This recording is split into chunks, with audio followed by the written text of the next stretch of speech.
Στους σημερινούς προσκεκλημένους μας είναι υποψήφιοι δήμαρχοι από το Δήμο Χαλκιδόνας. Να υποδεχθώ λοιπόν τον κύριο Γιάννη Τσουκνιδά, επικεφαλής της παράταξης Αλληλεγγύη, Ενότητα, Συνεργασία. Καλώς ήρθατε, κύριε Τσουκνιδά. Ευχαριστώ πολύ. Είστε και πρώην δήμαρχος του Δήμου Κουφαλίων, έτσι δεν είναι? Σωστά. Λοιπόν, τον κύριο Άρη Αραμπατζή, επικεφαλής της Δημοτικής Παράταξης Ενωμένοι Δημιουργούμε. Καλώς ήρθατε. Καλά, και πρώην δήμαρχος του Αγίου Αθανασίου, έτσι. Και τον κύριο Μωυσίδη, Σάββα Μωυσίδη, που είναι επικεφαλής της Παράταξης Λαϊκή Συσπήρωση. Σας ευχαριστώ πολύ και τους τρεις που είστε κοντά μας. Να πούμε ότι υπάρχει και τέταρτος διεκδικητής του Δημαρχιακού Θόκου στο Δήμο Χαλκιδόνας, είναι ο κύριος Φώτης Κυριακίδης, ο οποίος μολονότι προσκλήθηκε στην σημερινή μας εκπομπή, δεν θέλησε να παραστεί. Πάμε λοιπόν να ξεκινήσουμε με τους τρεις υποψηφίους δημάρχους για το Δήμο Χαλκιδόνας. Να ξεκινήσω από τον κύριο Τσουκνιδά, που έχω στα δεξιά μου. Κύριε Τσουκνιδά, γιατί πιστεύετε, καταρχάς να πούμε ότι δεν είναι κανείς από την τωρινή διοίκηση, η οποία να πούμε ότι μοιράστηκε η θητεία της τωρινής διοίκησης του Δήμου μεταξύ δύο δημάρχων, του κυρίου Μπίκου και του κυρίου Δαϊκούδη, δεν επαναδιεκδικεί το Δημαρχιακό Θόκο. Γιατί πιστεύετε ότι συνέβη αυτό? Να σου πω απλά, επειδή απέτυχαν και δύο στη διοίκηση για αυτόν τον λόγο. Τι διαφορετικό θα κάνετε εσείς λοιπόν για να πετύχετε, τι δεν έκαναν καλά οι προηγούμενοι? Καταρχήν ξεκίνησαν μοιράζοντας τη θητεία. Υπήρχαν με κάποιες προσωπικές διαφορές μεταξύ και των δύο, αλλά και των συναδέλφων δημοτικών συμβούλων. Αυτό συνετέλεσε να υπάρχει ένας διχασμός και στις ερετούς, αλλά μεταφέρθηκε στην πορεία και στο ιδιωτικό προσωπικό.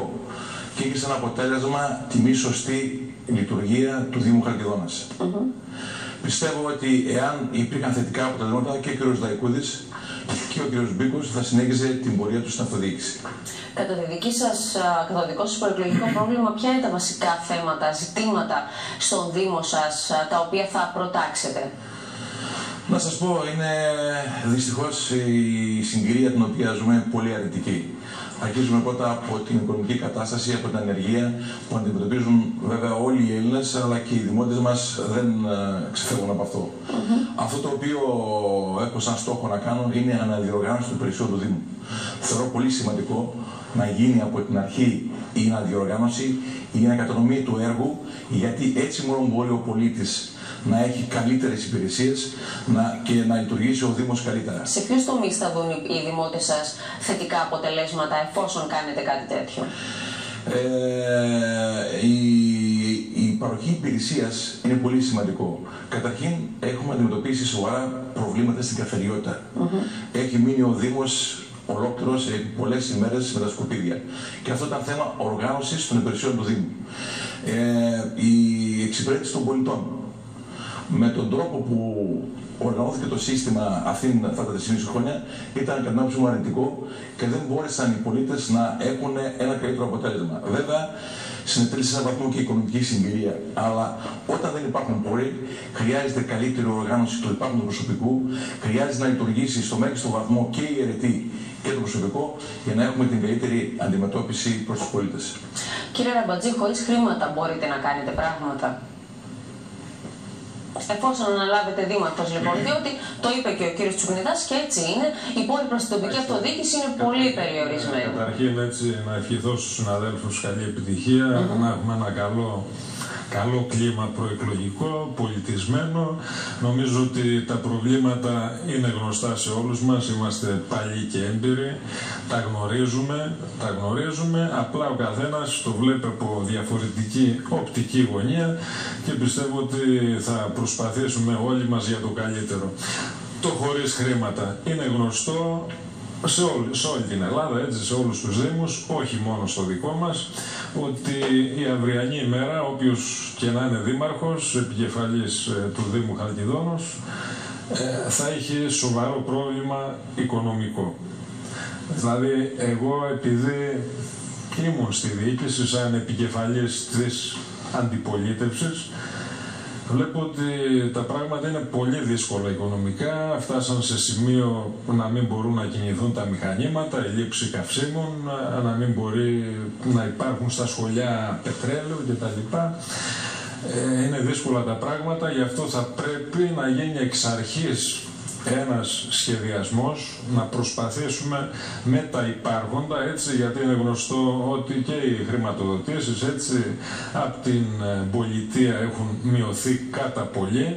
Θα πρέπει να γίνει ένας εξορθολογισμός γενικά της λειτουργίας, να δούμε, να μειώσουμε τις δαπάνες μας, έτσι, τις ελαστικές. Υπάρχουν οι ελαστικές δαπάνες. Βεβαίως, να δούμε, έτσι, στα ΦΟΚ, να σας πω ένα απλό παράδειγμα, έτσι, μπορούμε να αλλάξουμε τους λαπτήρες σε όλη την επικράτεια του Δήμου μας με νέας τεχνολογίας που σύμφωνα με μια μελέτη που κάναμε θα μειώσει κάτω από το 50% την κατανάλωση. Να αξιοποιήσουμε την ενέργεια στα κτίρια τα δημοτικά, έτσι, που έχουμε σε όλο το Δήμο μας. Με τα σκουπίδια, με την αποκομιδή, να μειώσουμε από εκεί το κόστος. Υπάρχουν τρόποι να μειωθούν, έτσι. Παράλληλα, θα πρέπει να βρούμε πόρους, έτσι, να αξιοποιήσουμε τα προγράμματα τα ευρωπαϊκά για να μπορέσουμε να λειτουργήσουμε. Έχει γίνει κάτι μέχρι τώρα από την προηγούμενη διοίκηση? Κοιτάξτε, ήταν η συγκυρία τέτοια, έτσι, που είχαν ανοίξει τα προγράμματα, το πρόγραμμα περιβάλλον, γίναν κάποιες αιτήσεις, κάποια έργα. Είναι για το Δήμο σας πολύ σημαντικά τα θέματα τα περιβαλλοντικά. Απλά είναι η συγκυρία, οπωσδήποτε. Είναι η συγκυρία τέτοια που άνοιξε το πρόγραμμα το 2010 και με μία αίτηση εντάχθηκε. Από εκεί και μετά θέλει σήμερα, έτσι, μια προσπάθεια να οριμάσουν κάποιες μελέτες, γιατί δεν αρκεί η ένταξη σε ένα πρόγραμμα. Μελέτες αποχετευτικού. Σε όλο το Δήμο δεν υπάρχει? Ναι, σε Άλεντρο, στον πρώην Δήμο Αγίου Αθανασίου, της Χαλκιδόνας προχωράει τώρα, γενικώς αρκετά διαμερίσματα του πρώην Δήμου. Είναι η συγκυρία τέτοια και νομίζω ότι όποιος κι αν εκλεγεί θα κινηθεί προς τα εκεί. Θα προχωρήσει πάνω να οριμάσει οπωσδήποτε. Ναι. Έχει ενταχθεί το έργο. Εξαρτάται, έτσι, γιατί λόγω και αυτού που είπε ο συνάδελφος Σουπνιέδας, αυτής της διαρχίας, έτσι, εγώ πιστεύω ότι λειτουργήσε εις βάρος του Δήμου Χαλκιδόνος. 3,5 χρόνια πιστεύω ότι μπορούσαν να γίνουν περισσότερα. Υπήρχε και στην παράταξη. Να γίνουν περισσότερα. Νομίζω δεν υπήρχε και σύμπνοια. Δεν έχει σημασία ποιος είναι επικεφαλής και ποιος είναι δήμαρχος. Αλλά εσείς νομίζω ότι. Εγώ, επειδή ήμουν επικεφαλής της αξιωματικής αντιπολίτευσης, έτσι, μέσα στο Δήμο, ναι, και αυτά τα επισημάναμε στον κόσμο εξ αρχής, ότι δεν μπορεί μία διοίκηση, έτσι, ήμασταν μοναδικό φαινόμενο σε όλη την Ελλάδα, να έχει μοιρασμένη την ηγεσία. Έτσι. Κακά τα ψέματα, ο κάθε ένας συνδυασμός θα πρέπει να έχει τον επικεφαλή, τον οποίο θα τον σέβονται και θα τον εκτιμούν και η ομάδα, αλλά θα γνωρίζει και ο πολίτης ότι αυτός είναι ο αρχηγός, αυτόν εμπιστευόμαστε και την ομάδα τους, αυτόν στηριζόμαστε να προχωρήσουμε. Και εμείς κάναμε, έτσι, μια μεγάλη προσπάθεια να στηρίξουμε τη διοίκηση, βλέποντας διαλυτικά φαινόμενα. Δηλαδή φτάναμε σε σημείο να μην ψηφίζεται ο προϋπολογισμός, να μην ψηφίζεται πρόεδρος Δημοτικού Συμβουλίου. Οπότε βοηθούσατε και εσείς. Τα οποία οπωσδήποτε. Δείξαμε σοβαρότητα και από αυτή μας τη θέση. Δεν κάναμε αντιπολίτευση. Προσπαθήσαμε να λειτουργήσει. Να πάμε στα ουσιώδη θέματα που αφορούν το Δήμο σας. Έρχομαι σε εσάς, κύριε Μωυσίδη. Έχετε πολλά χρόνια εμπειρία στο Δημοτικό Συμβούλιο της περιοχής. Πού εντοπίζετε τα προβλήματα έως σήμερα, τα βασικά, και ποιοι είναι οι πυλώνες του δικού σας προεκλογικού προγράμματος? Κοιτάξτε να δείτε, οι συνάδελφοι κάνανε μια απλή περιγραφή της εφιστάμενης κατάστασης. Προφανώς όμως και για αυτή την κατάσταση κάποιος φταίει. Και το ποιος φταίει έρχεται να δικαιώσει τη δικιά μας τη θέση. Που εμείς λέμε ότι καθαρά οι εκλογές αυτές είναι πολιτικές. Και μιλάμε και για τις 3 εκλογικές μέρες που έχουμε μπροστά μας. Γιατί όλα τα προβλήματα που ανέφεραν οι συνάδελφοι έχουν μία βασική αιτία. Η αιτία τους είναι αυτή η βάρβαρη πολιτική που εφαρμόζεται τόσα χρόνια, τα τελευταία χρόνια στην Ελλάδα και πρόκειται από την Ευρωπαϊκή Ένωση. Αυτή η πολιτική στερεί διαρκώς χρήματα από την τοπική αυτοδιοίκηση και παράλληλα δίνει καινούργιες αρμοδιότητες. αρμοδιότητες. Αν φτάσουμε να μιλάμε για τα 46.000 που έχει προϋπολογισμό ο Δήμος Χαλκιδόνας, γιατί τόσο είναι ο προϋπολογισμός του 2014 για νέα έργα, 46.000 ευρώ. Όλα τα υπόλοιπα είναι αποπληρωμές ή συνεχιζόμενα έργα. Άρα δεν μπορούμε να κουβεντιάσουμε για έργα. Θα πρέπει να μιλήσουμε για την οικονομική κατάσταση και για το πώς θα γίνει αυτό. Εμείς είμαστε πάρα πολύ ξεκάθαροι. Λέμε ότι αν δεν ανατραπεί αυτή η πολιτική, δεν μπορεί να λειτουργήσει η τοπική διοίκηση. Τις ανάγκες της περιοχής, εσείς πού τις εντοπίζετε? Κοιτάξτε να δείτε. Οι ανάγκες του δικού μας Δήμου είναι οι ίδιες ακριβώς με τις ανάγκες που υπάρχουν σε όλους τους Δήμους της Ελλάδος. Δεν ισχύει αυτό που λέτε. Άλλες ανάγκες έχουν οι αστικοί Δήμοι, άλλες ανάγκες έχουν οι αγροτικοί Δήμοι. Να σας εξηγήσω τι εννοώ. Πρώτα απ' όλα, κανείς δήμαρχος δεν διεκδικεί το Δήμο και δεν θέλει να λύσει τα ουσιώδη προβλήματα. Το μεγάλο πρόβλημα, όλοι όσοι διεκδικούν θέλουν να λύσουν τα προβλήματα. Με αυτά το σλόγγαν κατεβαίνουν. Με αυτή τη λογική κατεβαίνουν να λύσουν τα προβλήματα του Δήμου. Και με αυτή την πρόθεση προφανώς. Το θέμα είναι ότι μπορεί να το κάνει με την υφιστάμενη πολιτική κατάσταση. Γίνεται. Πρέπει να υπάρχει σχέδιο. Πρέπει να υπάρχει σχέδιο. Πρέπει να υπάρχει σχέδιο, πρέπει να υπάρχει καταγραφή των αναγκών, των προβλημάτων, των αδυναμιών. Βεβαίως. Εμείς λέμε ότι θα πρέπει η πολιτεία να χρηματοδοτεί την τοπική διοίκηση και να μην αναγκάζει τον εκάστοτε δήμαρχο, γιατί εμείς λέμε ότι η τοπική διοίκηση έχει πλέον γίνει μηχανισμός του κράτους και σπρώχνει αυτή η πολιτική τον κάθε δήμαρχο και καλές διαθέσεις, εγώ θα σας πω ότι είχε και καλές προθέσεις ότι έχει, τον αναγκάζει να προχωράει στον εύκολο δρόμο. Και ποιος είναι ο εύκολος δρόμος? Η ξαναφορολόγηση του λαού. Είναι ο απλός τρόπος. Οι δήμαρχοι να φορολογούν το λαό, μιλάτε με ποιο τρόπο? Μέσω των δημοτικών τελών? Μέσω των δημοτικών τελών, μέσω του νερού, μέσω των 0,5 για τον φόρο παρεπιδημούντων, μέσα από τόσους φόρους που μπορούν να βάλουν στη συνέχεια. Όσον αφορά τα προβλήματα, φυσικά και έχει πάρα πολύ πολλά προβλήματα. Θέλω να μου εντοπίσετε τα κυριότερα. Ναι, τα κυριότερα προβλήματα είναι στις υποδομές. Έχουμε σοβαρές ελλείψεις στις υποδομές. Ίδρυυση, αποχέτευση. Η αποχέτευση, και θα φτάσω και εκεί. Η αποχέτευση ξεκίνησε εντασσόμενη σε κάποια προγράμματα στο ΕΣΠΑ να γίνεται σε κάποια χωριά. Αυτό θέλει πάρα πολύ δουλειά για να προχωρήσει, έτσι ώστε και το τελευταίο χωριό να αποκτήσει αποχέτευση. Στην ίδρυυση έχουμε περιοχές και χωριά ολόκληρα που έχουν σωλήνες αμοιάντου εδώ και 50 χρόνια φτιαγμένες για την ίδρυυση. Και φαντάζεστε και καταλαβαίνετε, όταν οι σωλήνες αυτοί είναι από αμοιάντο, καταλαβαίνετε τι προβλήματα μπορούν να δημιουργήσουν. Έχουμε προβλήματα με αντιπλημμυρικής φύσης. Βρέχει και πλημμυρίζουν τα χωριά. Χωριά όπως τα Κουφάλια. Χωριά με 10.000 κατοίκους. Έχουμε προβλήματα όσον αφορά την άρδευση των κάμπων μας. Όπου και να κοιτάξουμε γύρω μας είναι γεμάτο προβλήματα. Και ακόμη περισσότερο, αν θέλουμε να το προχωρήσουμε, έχουμε προβλήματα στην υγεία. Το κέντρο υγείας. Βεβαίως, γιατί έχουν άμεση σχέση με το λαό του Δήμου Χαλκιδόνας. Έχουμε προβλήματα με τα σχολεία μας. Έχουμε προβλήματα με τους παιδικούς σταθμούς που δεν μπορούν να καλύψουν όλα τα παιδιά. Έχουμε, όπου και να κοιτάξουμε γύρω μας, είναι ένα πρόβλημα για τον λαό. Γιατί αυτά που λέμε εμείς εδώ εύκολα τα περιγράφουμε, αλλά το ουσιαστικό είναι ότι τα ζει στο πεζί του ο λαός. Ο κόσμος είναι μια λαϊκή οικογένεια, δεν μπορεί να αφήσει το παιδί του στο παιδικό σταθμό του χρόνου. Καταγράψετε, ας μην ξεφύγουμε στον χρόνο μας, ούτως ή άλλως θα σας ξαναδοθεί ο λόγος. Και έρχομαι σε εσάς, κύριε Τσουκνιδά, πολλά τα προβλήματα, πολλά τα ζητήματα που μένουν ανοιχτά στο Δήμο σας. Εσείς έχετε υπάρξει δήμαρχος Κουφαλίων, είναι κάποια προβλήματα τα οποία θα μπορούσατε να τα έχετε λύσει επί της θητείας σας, έτσι δεν είναι? Ναι, τώρα μιλάμε όμως για ένα Δήμο που προέκυψε από το σχέδιο Καλλικράτης. Ναι, αλλά τα προβλήματα παραμένουν και στους επιμέρους, αν θέλετε. Στους επιμέρους Δήμους που έκαναν το Δήμο. Γεννά προβλήματα. Αλλιώς ήταν το 2000, αλλιώς το 2000. Δεν είχε ανάγκη από αποχέτευση, δεν είχαν ανάγκη από αποχέτευση τα Κουφάλια το 2000. Έχουν αποχέτευση. Έχουν και βιολογικό, είναι από τους πρώτους Δήμους που έχουν αποχέτευση.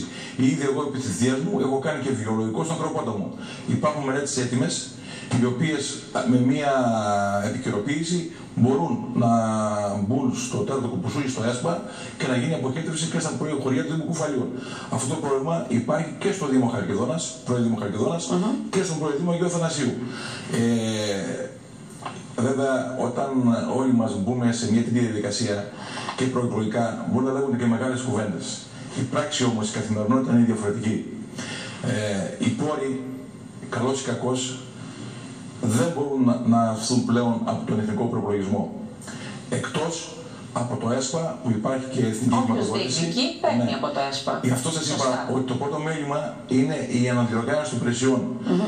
Μόνο έτσι, όσα μεγάλα έργα έγιναν στο Δήμο Κουφαλίων, έγιναν το 1% με μελέτες της τεχνικής υπηρεσίας του Δήμου Κουφαλίων.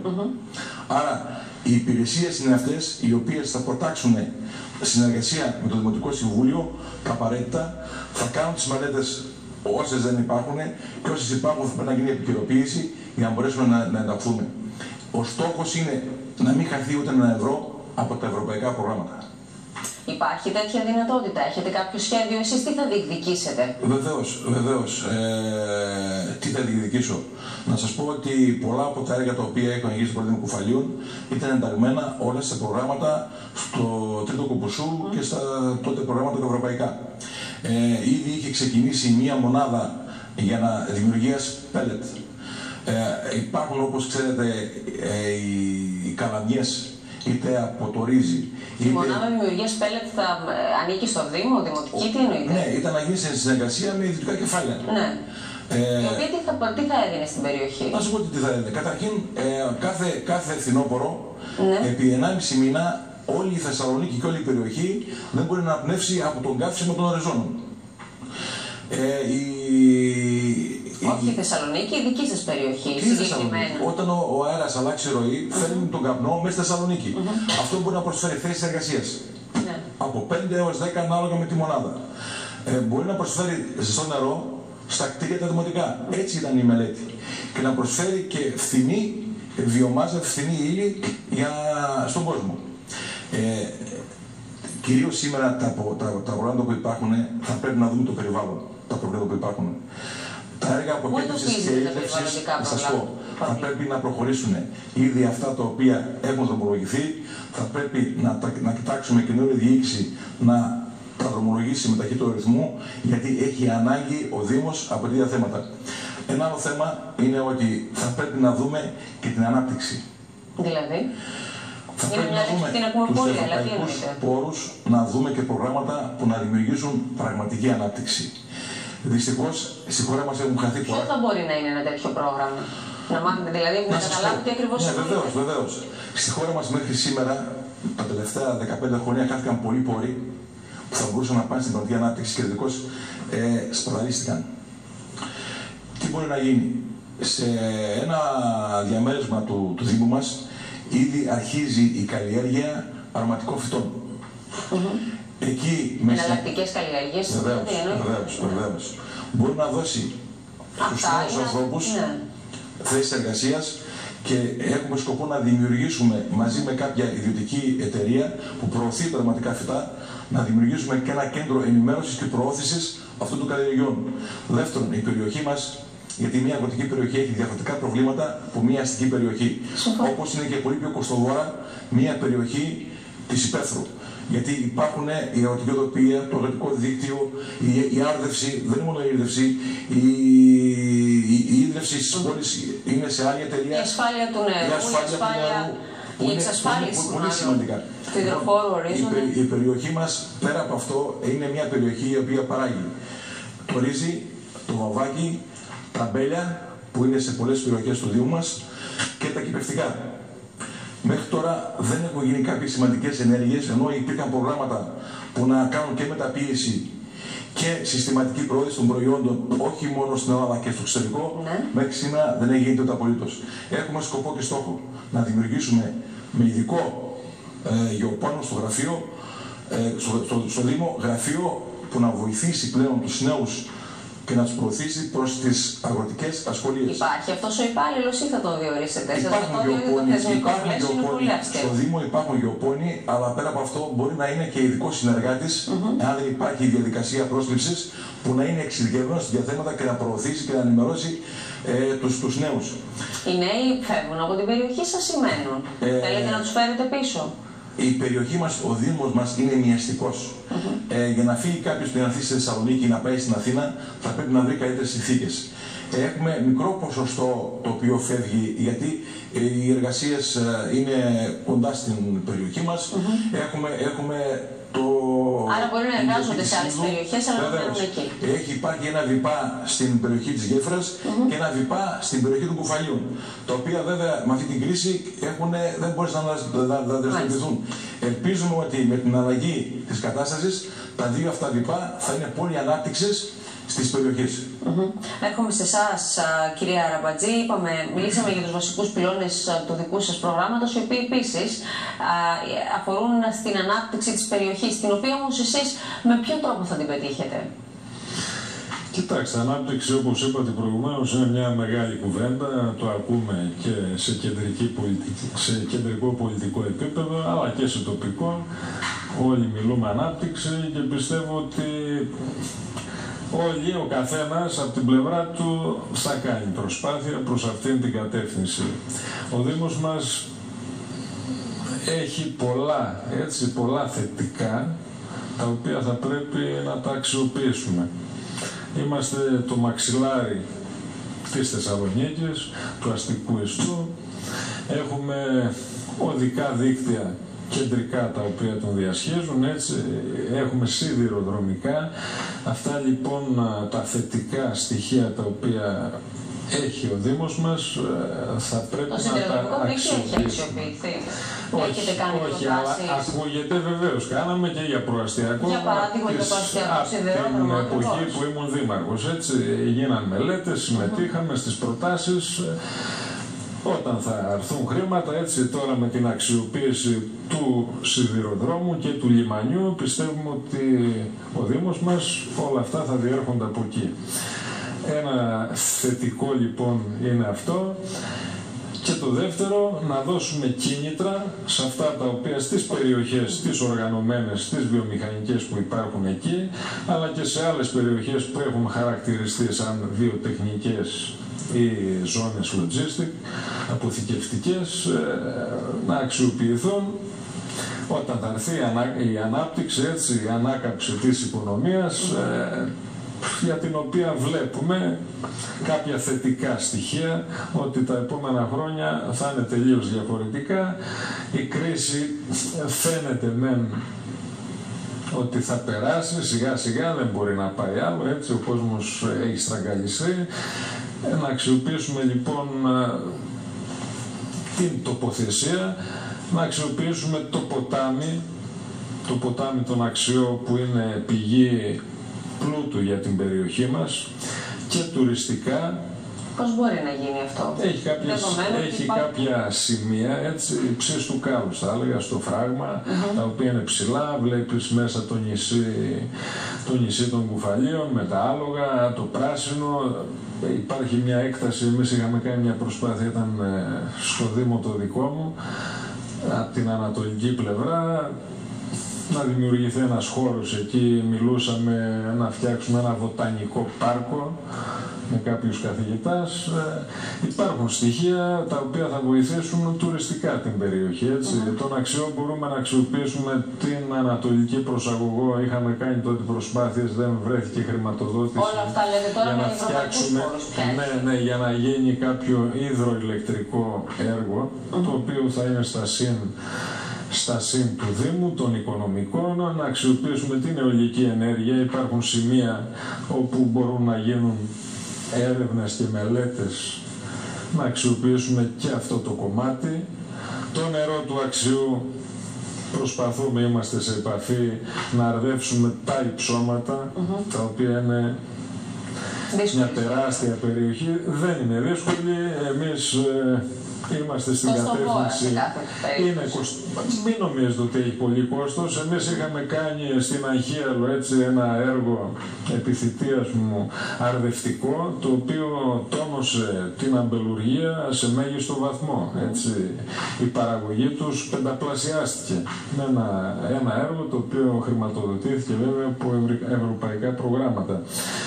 Αυτές είναι οι δράσεις, πιστεύω, που θα τονώσουν την περιοχή. Πέραν τούτου, τις υπάρχουσες βιομηχανίες θα πρέπει να τις στηρίξουμε ανάλογα με τις δυνάμεις που έχει ο καθένας που θα είναι στη διοίκηση, θα στηρίξουμε την λειτουργία τους, γιατί δυστυχώς ζήσαμε καταστάσεις όπου πολλές επιχειρήσεις βάλαν λουκέτο και το πρόβλημα της ανεργίας είναι σοβαρό και στην περιοχή μας. Παρότι είχαμε τη βιομηχανική περιοχή της Σύνδου και του Αγίου Αθανασίου, έτσι, της Αγχιάλου, όπου απασχολούνταν μεγάλους αριθμούς, βλέπουμε πολλές επιχειρήσεις να βάζουν λουκέτο. Τώρα έρχομαι σε εσάς, κύριε Μωυσίδη. Να θέσουμε τα καθημερινά προβλήματα των πολιτών της περιοχής, γιατί στην προηγούμενη τοποθέτησή σας μιλήσατε γενικότερα για την πολιτική, τη γενικότερη πολιτική στη χώρα μας, στη χώρα που εφαρμόζεται και η οποία έχει ως αποτέλεσμα να μην μπορεί να λειτουργήσει όπως πρέπει η τοπική αυτοδιοίκηση. Ωστόσο, με τον τρόπο που λειτουργεί τώρα η τοπική αυτοδιοίκηση, εσείς ποια θέματα προτάσετε για να αντιμετωπιστούν τα προβλήματα στην καθημερινότητα των πολιτών της περιοχής σας? Και όταν λέμε καθημερινότητα, εννοούμε τα προβλήματα στην καθαριότητα, στη σχολική στέγη, στην ασφάλεια, στην αστυνόμευση, στις υποδομές υγείας, είπατε κι εσείς. Βεβαίως. Θα μου επιτρέψετε όμως να κάνω ένα μικρό σχόλιο για αυτά που είπαν οι αγαπητοί συνάδελφοι. Γιατί ακούστηκαν δύο λέξεις. Πρώτα απ' όλα, ακούστηκαν ρωτήσετε μάλλον εσείς αν φεύγουν οι νέοι από τα χωριά μας να έρθουν εδώ. Αυτό που γνωρίζω είναι ότι η νεολαία από την Ελλάδα, οι νέοι επιστήμονες φεύγουν από την Ελλάδα και πηγαίνουν να αναζητήσουν την τύχη τους στο εξωτερικό. Έχουμε γυρίσει 50 χρόνια πίσω και δημιουργούνται οι νέοι οικονομικοί μετανάστες. Πρέπει να σημειώσουμε αυτό. Και το δεύτερο που πρέπει να επισημάνουμε είναι ότι μιλάμε για ανάπτυξη όταν η περιοχή μας πριν από κάποια χρόνια, στην περιοχή μας πριν από κάποια χρόνια υπήρχαν δεκάδες εργοστάσια τα οποία ή η πολιτική αυτή τα έχει οδηγήσει στο να κλείσουν ή πρημοδοτώντας τα να φύγουν σε γειτονικά κράτη. Και τώρα να ζητούμε ανάπτυξη εμείς. Όταν η πολιτική αυτή έχει διώξει τα εργοστάσια. Αυτό είναι ένα γενικότερο πολιτικό σχόλιο. Αλλά εμείς δεν έχουμε πέσει σήμερα τον ουρανό. Εκπροσωπούμε κάτι. Πιστεύουμε σε μια πολιτική. Στηρίζουμε κάποιες πολιτικές. Δεν κάνετε κεντρική πολιτική. Δυστυχώς ή ευτυχώς. Όχι. Δυστυχώς δεν γίνεται. Δυστυχώς δεν γίνεται. Γιατί δεν γίνεται τώρα να μιλάμε για ανάπτυξη και πριν από 2 μήνες, 3 να ψηφίσαμε κυβερνήσεις οι οποίες στο πρόγραμμά τους είχαν, ουσιαστικά το είχαν στο πρόγραμμά τους, στο να κλείσουν οι επιχειρήσεις. Ναι, αλλά εμείς εδώ είμαστε για να μιλήσουμε για τα τοπικά προβλήματα και για τα τοπικά θέματα. Αν συμφωνήσω μαζί σας ότι για αυτά οφείλονται στην, αν θέλετε, σε μια κεντρική πολιτική, έστω, αλλά να το αφήσουμε πίσω και να πάμε σε αυτά τα προβλήματα. Πείτε δηλαδή ότι γίνετε εσείς αύριο δήμαρχος και δεν αλλάζει, δεν αναλαμβάνει το ΚΚΕ κυβέρνηση. Βεβαίως και θα φτάσουμε εκεί. Πρώτα απ' όλα σας έχω πει ότι ο λαός μας ήδη φορολογείται πάρα πολύ άγρια. Σε καμιά περίπτωση δεν θα πρέπει να υπάρξει κανένας έμεσος φόρος. Άρα λοιπόν λέτε ότι πρέπει να καταργηθούν τα δημοτικά τέλη. Τι σημαίνει αυτό? Είναι ένας από τους 3 τρόπους με τους οποίους αυτή τη στιγμή χρηματοδοτούνται οι παρατάξεις. Καταρχήν να σας πω, θα πρέπει, αν μη τι άλλο, αυτή την εποχή, όταν υπάρχουν άνεργοι, και άνεργος τι σημαίνει? Υπάρχουν άνεργοι άντρες και γυναίκες σε ένα σπίτι, 0 εισόδημα. Μπορεί ο Δήμος να πάρει δημοτικά τέλη από αυτή την οικογένεια? Είναι δυνατόν? Αυτό έχει εφαρμοστεί από πολλούς Δήμους. Σε εμάς δεν έχει εφαρμοστεί και σίγουρα δεν είναι και στο πρόγραμμα κανενός, γιατί εμείς σαν πρόταση το καταθέσαμε στο προηγούμενο Δημοτικό Συμβούλιο, αλλά δεν πέρασε. Επειδή γνωρίζουμε την πολιτική, σας είπα ότι γνωριζόμαστε από παλιά. Άρα λοιπόν μια πρότασή σας είναι κατάργηση των δημοτικών τελών για τους ανέργους. Είναι δυνατόν να πληρώνουν τροφία οι γονείς για να αφήσουν το παιδάκι τους εκεί, θα αφήσουν τα μισά τα χρήματά τους στο παιδικό σταθμό? Για άνεργοι γονείς ή όλοι οι γονείς? Όλοι οι γονείς. Όλοι οι γονείς. Δεν πρέπει να υπάρχουν τροφοί, γιατί για όλα αυτά. Αν δεν υπάρχουν τροφία, εγώ αντιλαμβάνομαι ότι δεν υπάρχουν ούτε παιδικοί σταθμοί όπως λειτουργεί τώρα. Λάθος αντιλαμβάνεστε, γιατί οι γονείς αυτοί έχουν φορολογηθεί από την κεντρική εξουσία. Πληρώνουμε όλους τους φόρους μας. Απλά το κράτος εδώ και πάρα πολλά χρόνια δεν επιστρέφει τα χρήματα αυτά στην τοπική διοίκηση. Είναι τα λεγόμενα παρακρατηθέντα που λέμε. Άρα από εκεί τα χρήματα, είπατε και μια λέξη εσείς, διεκδίκηση. Αν ο Δήμαρχος δεν διεκδικήσει πόρους, αν συνεχίσει σκίσει, με σκιστό το κεφάλι να παίρνει τα ψίχουλα που το ρίχνουν, γιατί βλέπετε η ΣΑΤΑ. Αυτές βέβαια οι διεκδικήσεις, επιτρέψτε μου, αυτές βέβαια οι διεκδικήσεις γίνονται από το κεντρικό όργανο που εκπροσωπεί τους δημάρχους, από την Κεντρική Ένωση Δήμων. Το κεντρικό όργανο όμως από ποιους απαρτίζεται? Από τους δημάρχους. 320 δημάρχοι είναι. Αν αυτοί οι 300 δημάρχοι θέλουν, μπορούν να θέλουν τα πάνω κάτω. Δυστυχώς όμως δεν θέλουν. Είναι δυνατόν να μην θέλουν οι δήμαρχοι να έρθουν περισσότερα χρήματα στην τοπική αυτοδιοίκηση? Δεν θέλουν. Γιατί η πολιτική τους είναι η ίδια. Στηρίζουν αυτή την πολιτική. Έχουμε εκλογές, ευρωεκλογές μετά από μια εβδομάδα. Μισό λεπτάκι. Θα πάνε να ψηφίσουν αυτές τις πολιτικές. Που σημαίνει ότι συμφωνούν με αυτές τις πολιτικές. Οι δήμαρχοι, οι υποψήφοι δήμαρχοι δεν θα ψηφίσουν αυτές τις πολιτικές. Δεν θα ψηφίσουν στις ευρωεκλογές, θα ψηφίσουν παράταξη. Θα ψηφίσουν στις ευρωεκλογές. Παράταξη. Οι περισσότεροι κατεβαίνουν ανεξάρτητοι. Ποιοι είναι ανεξάρτητοι? Εγώ κάνω τα πάνελ. Ποιοι είναι ανεξάρτητοι? Αν είναι δυνατόν. Ποιοι είναι ανεξάρτητοι? Σε κάθε περίπτωση, χρήσιμο το επίσημο το δίνει μόνο το ΚΚΕ στους υποψηφίους. Ανεξάρτητοι και την ίδια Κυριακή θα ψηφίσουν τον Τζιτζικώστα ή τον Βόλαρη ή τον Κουτάρη για αυτό. Το ότι ανήκουν ιδεολογικά σε έναν χώρο δεν σημαίνει ότι δεν διεκδικούν ως δήμαρχοι πόρους για το Δήμο. Το ανήκω ιδεολογικά σημαίνει ότι πιστεύω και αυτή την πολιτική. Έτσι δεν είναι? Όχι, διότι εγώ έχω δει δημάρχους οι οποίοι μόνο ότι ανήκουν σε έναν ιδεολογικό χώρο διεκδικούν για το Δήμο τους, όταν δεν παίρνουν, διεκδικούν περισσότερα. Άρα κακώς ανήκουν σε αυτόν τον χώρο. Τώρα θα συζητήσουμε για το ποιό του κάθε δημάρχου είναι δυνατό. Όχι, να συνεχίσουμε. Σε αυτό την ερώτηση που κάνατε. Εμείς λέμε ότι δεν πρέπει να γίνει καμία ιδιωτικοποίηση στους Δήμους. Τι σημαίνει αυτό? Τα σκουπίδια δεν πρέπει να πάνε στους ιδιώτες. Και δεν το λέμε γιατί εμείς έχουμε τίποτα με τους ιδιώτες και τους επιχειρηματίες. Το συμφέρον του λαού είναι αυτό. Και αποδείχτηκε βεβαίως. Στο προηγούμενο Δημοτικό Συμβούλιο καταθέσαμε ολόκληρο σχέδιο πώς μπορεί να γίνει η αποκομιδή από Υπάρχει άλλος τρόπος? Θα σας απαντήσω. Θα σας καλύψω απόλυτα. Πώς μπορεί να γίνει από το Δήμο η αποκομιδή των σκουπιδιών και πόσο θα κοστίσει στους δημότες μας αυτή η ιστορία. Και για να σας πω ακριβώς με νούμερα, εμείς το είχαμε κοστολογήσει με το πλάνο που είχαμε κάνει κοντά στις 550 με 600.000 ότι θα κοστίσει αν τα κάνει ο Δήμος. Πρέπει να γνωρίζετε ότι ο Δήμος μας το 2012 έδωσε στον ιδιώτη επιχειρηματία που είχε την αποκομιδή 1.200.000 συν το ΦΠΑ. Και τι έγινε, πώς έχουν αποδειχθεί τα λεγόμενά μας. Το 2013, από ένα λάθος της διοίκησης, έγινε και το κάποιον υπαλλήλων ίσως, ο διεθνής διαγωνισμός δεν προχώρησε και έτσι δεν είχαμε εργολάβο. Δεν προχώρησε ο διαγωνισμός και αναγκάστηκε ο Δήμος 3 μήνες να τα κάνει με τα δικά μας μέσα. Σας πληροφορώ ότι κόστισε τον μήνα 46.000 ευρώ. Τα μάζεψαν αυτά από όλες τις υπηρεσίες του Δήμου. Πολλαπλασιάστε το αυτό επί το 12 να δείτε ότι επαληθεύτηκε η δικιά μας η πρόταση. Και μάλιστα εμείς είχαμε πει και λίγο περισσότερα χρήματα. Ευρώ. Επίσης, ναι, βεβαίως. Όταν λέμε ότι καμιά συνεργασία με ιδιωτικού με δημόσιο τομέα, βλέπουμε τι έγινε με το ΒΙΠΑ. Βλέπουμε πώς παραχωρήθηκε η γη του Δήμου Χαλκιδόνας στον ιδιώτη και τα μεγάλα λόγια για ανάπτυξη που έχουν φτάσει. Τα βλέπουμε όλα αυτά μπροστά μας. Γι' αυτό οποιαδήποτε. Έχει ερημώσει, έχουν πληρώσει πανάκριβα όσοι θέλανε να πάνε να εγκατασταθούν στο βιοτεχνικό πάρκο και στην συνέχεια έχουν χάσει όλη η γύρω περιοχή την αξία της, γιατί δεν μπορεί κανείς να φτιάξει τίποτα. Αυτό ισχύει και για τα βιοτεχνικά πάρκα και για τα κουφάλια και για τη γέφυρα. Περιοχές από τη γέφυρα έως το Βαθύλακο δεν μπορείς να χτίσεις μια μικρή βιοτεχνία, δεν μπορεί να χτίσεις τίποτα απολύτως, που σημαίνει ότι έχει απαξιωθεί η περιουσία των δημοτών μας. Και αυτή τη στιγμή τα βλέπουμε μαραζωμένα, ερημωμένα και κάποια κουφάλια.